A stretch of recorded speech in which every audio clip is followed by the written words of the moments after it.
Raadiyoonii Dirree Shaggar. Raadiyoonii Dirree Shaggar. Raadiyoonii Dirree Shaggar.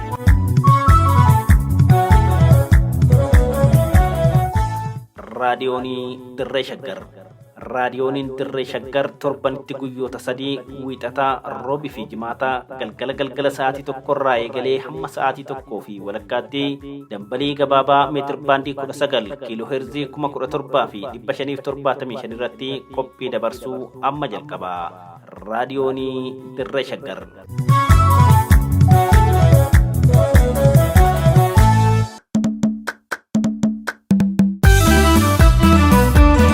Nadhii aadaa. Qophii nadhii aadaa jedhu kanaan dilbii aadaa Oromoon qabu kan qoratamee himamee fi barreeffamee hin dhumne keessaa irraa qicannee cuunfaa xiqqoo isiniif dhiyeessina. Nadhii aadaa.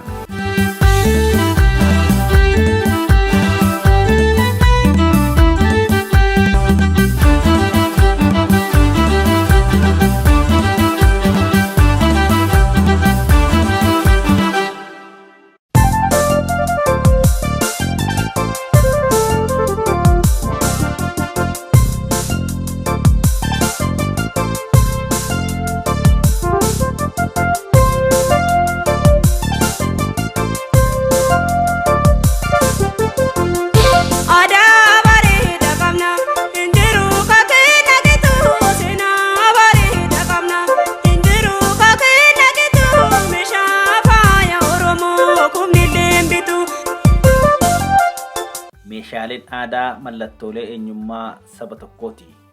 Yooyyaa ashamaa harka fuunee akkam jirtan kabajamtoota dhaggeeffattoota raadiyoonii Dirree Shaggar sagantaa nadhii aadaa qophii keenya har'aa eegalleerra.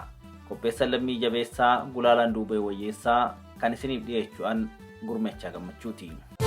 Aadaa bareedaa qabna hindiruu kakee nagitu seenaa bareedaa qabna hindiruu kakee nagitu meeshaa faaya Oromoo kumnillee bitu. Kalaqni ogummaa meeshaalee aadaa bara kana jalqabe jechuun rakkisaadha. Haa ta'u malee bara durii keessa meeshaalee namoonni itti fayyadamaa turan naannoo bara 1980 gara jalqabaa keessa hayyoonni antiroopooloojii fi arkeeoloojii aadaa qo'achuu jalatti damee meeshaalee aadaa itti dabaluun qoratamuu akka jalqabe himama. Meeshaaleen aadaa hawaasa itti fayyadamu biratti faayidaa mataa isaanii kan qabanii fi eenyummaa saba sanaa kan ibsan ta'uusaa nama shakkisiisu. Kanaaf jalqabbiin meeshaa aadaa kalaquu yeroodhuma namni hawaasummaan jiraatu jalqaburraa ta'uusaa mul'isa. Ogummaan bobboca yookiin kalaqa meeshaalee aadaa jalqabni isaa kan qoratamuu eegalee hayyoonni antiroopooloojii fi arkeeoloojii qalbii isaanii wantoota ijoo aadaa ibsanii fi qeeqaa dhufani. Meeshaalee aadaas akka mata duree tokkootti qorachuu fi walfalmuun jalqabame. Bara durii keessa hanga tokko mata dureen kun akka barbaachisaa tokkootti sirriitti irratti hin hojjetamne. Qorataan akka Kiriis Gooseen jedhamu xiyyeeffannoo itti gochuun meeshaalee aadaa qorachuun saba tokko daran hubachuuf barbaachisaadha. Sababni isaas wantoonni kallattii nama qabsiisanii fi nama barsiisan meeshaalee kanarratti argamu waan ta'eef jedha. Akkasumas kaayyoon meeshaa aadaa qorachuu kun bu'uura godhatamuun akka ogummaa qaama murtaa'aa tokkootti ilaalamuu akka qabu hubachiisa. Kun ammoo gama biraatiin meeshaaleen aadaa mallattoolee eenyummaa saba tokkoo ta'uu namatti agarsiisa. Kanumarraa ka'uun uummata Oromoo biratti hariiroo meeshaaleen aadaa qaban maalummaa meeshaalee aadaa tokkoo fi faayidaa isaanii isiniif dhiyeessinaa nu caqasa.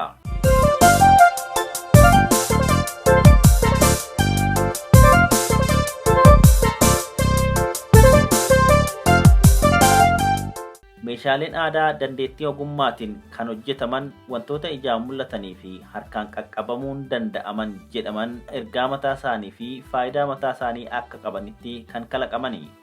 Meeshaaleen aadaa akka fooklooriin of keessatti qabatutti unkaa adda addaan kan argamu.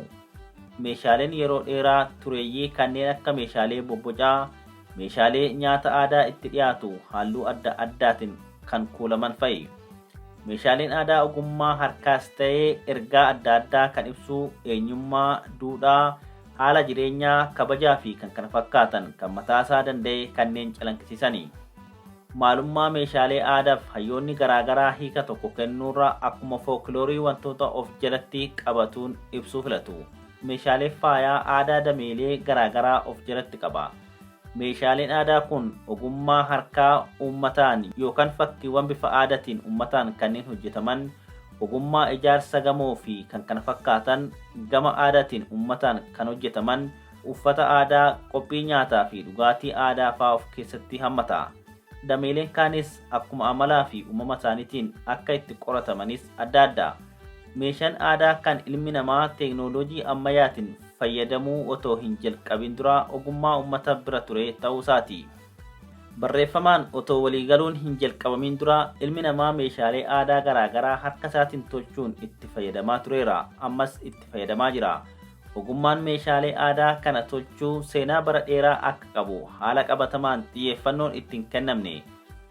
xiyyeeffannoon itti kennamee qoratamaan turre. Meeshaaleen aadaa haala adda addaan uummataan kan hojjetamanii fi kan itti dhimmi bahaman, akkasumas yeroo ogummaa kanneen akka diraamaa aadaa, sirbaa fi shubbisaa kanneen jireenya aadaa saba tokkoo mul'isan, kanneen uffatamanii fi jireenya biroo hawaasichaa ibsuuf tajaajilani. Meeshaalee kana immoo ol kaa'uudhaan dhaloota dhufuuf dabarsuun baratamaa waan hin turreef dhimmi aadaa dagatamaa fi irraanfatamaa akka dhufuuf sababa ta'eera. Uummanni Oromoo aadaa hedduu qaba. Kanneen keessaa aadaa meeshaalee bashannanaaf yookiin muuziqaan sirbuuf oolan, kan faayaaf oolan, aadaa fuudhaa fi heerumaaf oolan, kan aadaa awwaalchaaf oolanii fi kanneen kana fakkaatan fa'a. Meeshaaleen aadaa faaya dubartootaa akka mallattoolee hiikaa ergaa qabaniitti gargaaru. Kana malees odeeffannoo gadi fagoo ta'e dabarsuu danda'u. Maalummaa saba tokkoos meeshaalee aadaa isaan itti fayyadamanii fi uffata isaan uffatan akka mallattoo eenyummaa isaanitti gargaaramanirraa baruun ni danda'ama. Uummata tokko haala qabatamaa keessatti yeroo agarru xiyyeeffannoo guddaa kan itti kenninee ilaallu meeshaalee aadaa isaan mana keessaa fi alatti jiruu fi jireenya isaanii keessatti fayyadaman, haala dabbasaan mataa isaanii itti qabame, uffata isaan uffatan, kophee isaan godhatanii fi faaya miidhaginaa isaan qaama isaanirraa qaban fa'a. Meeshaaleen kunneen hunduu mallattoolee waa'ee uummatichaa ilaalchisee hiika adda addaa waan qabaniif eenyummaa uummataa san ibsuu fi himuu danda'u.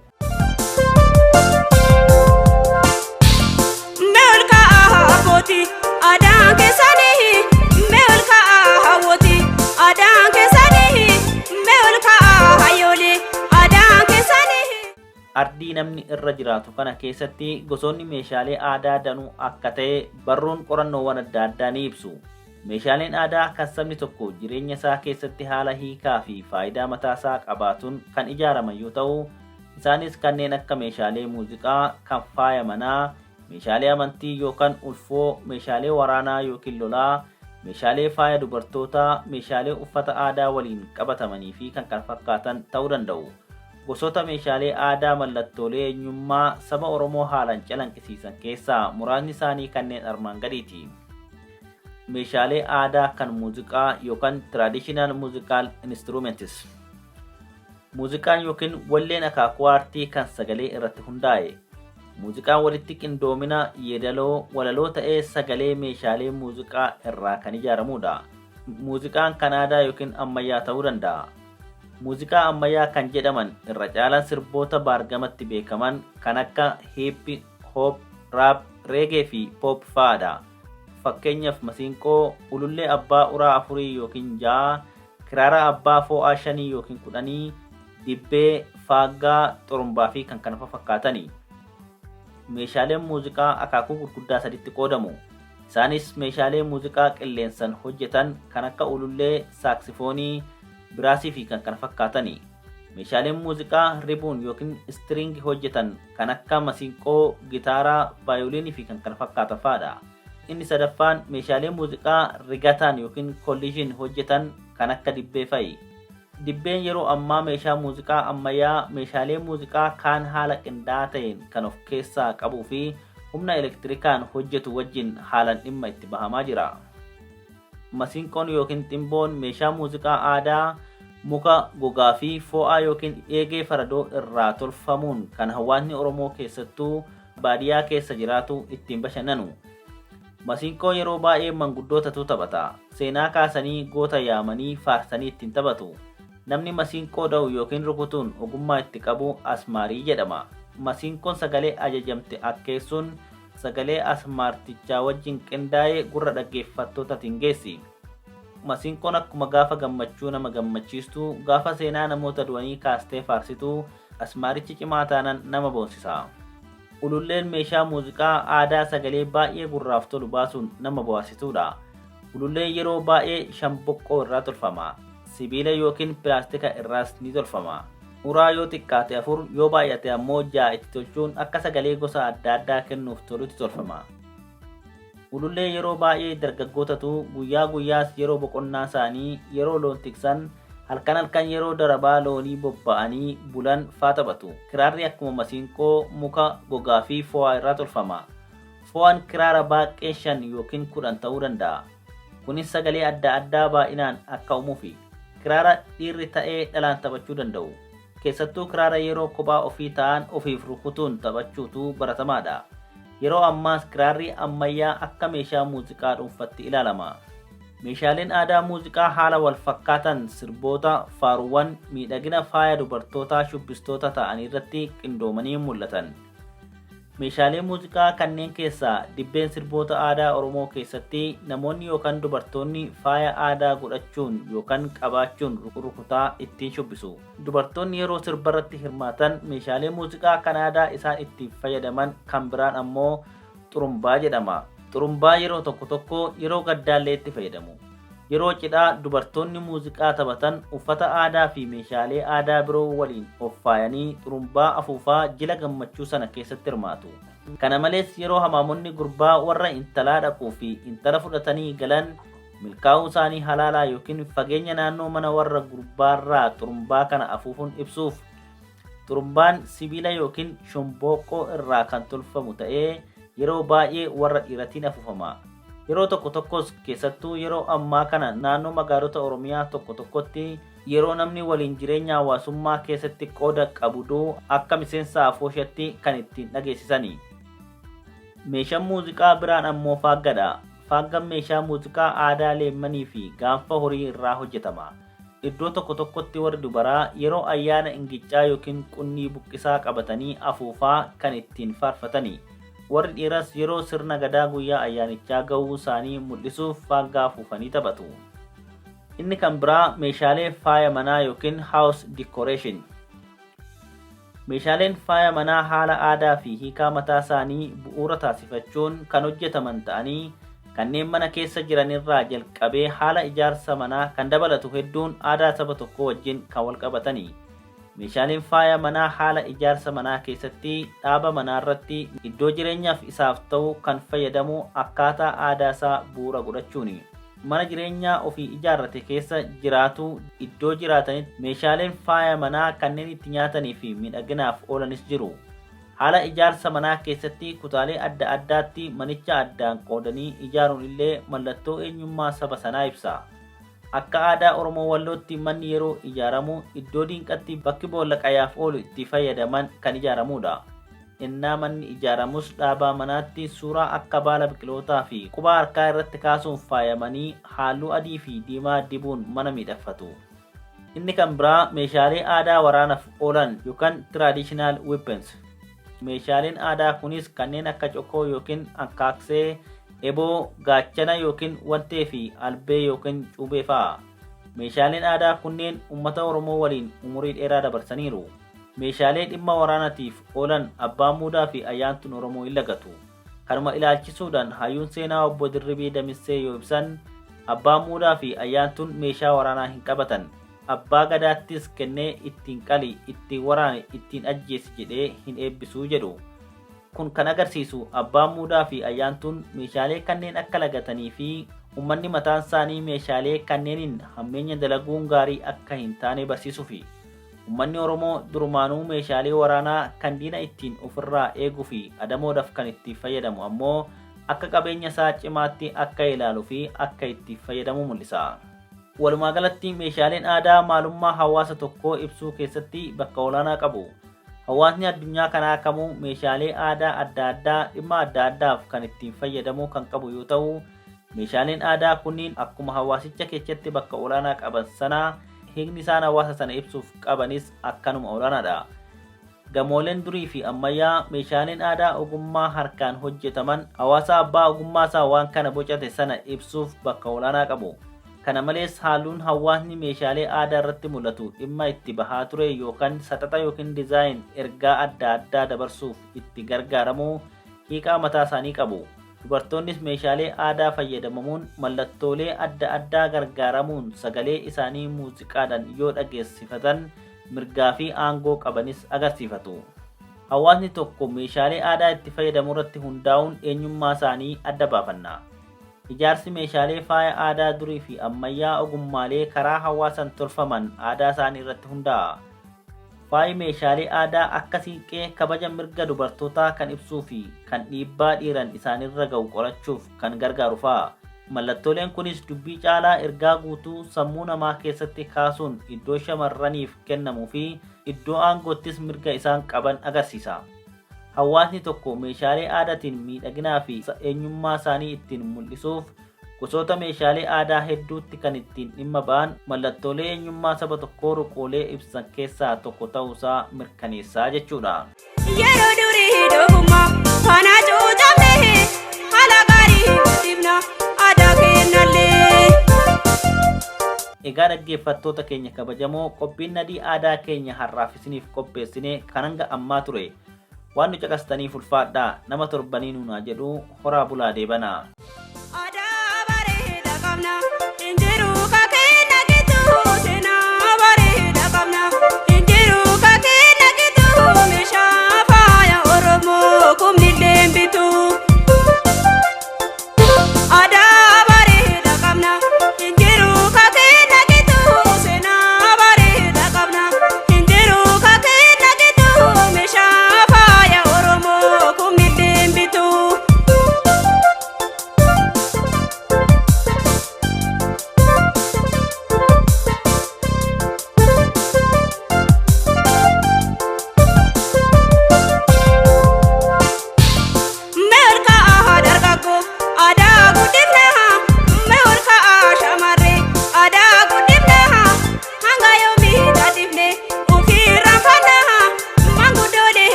Nadhii aadaa.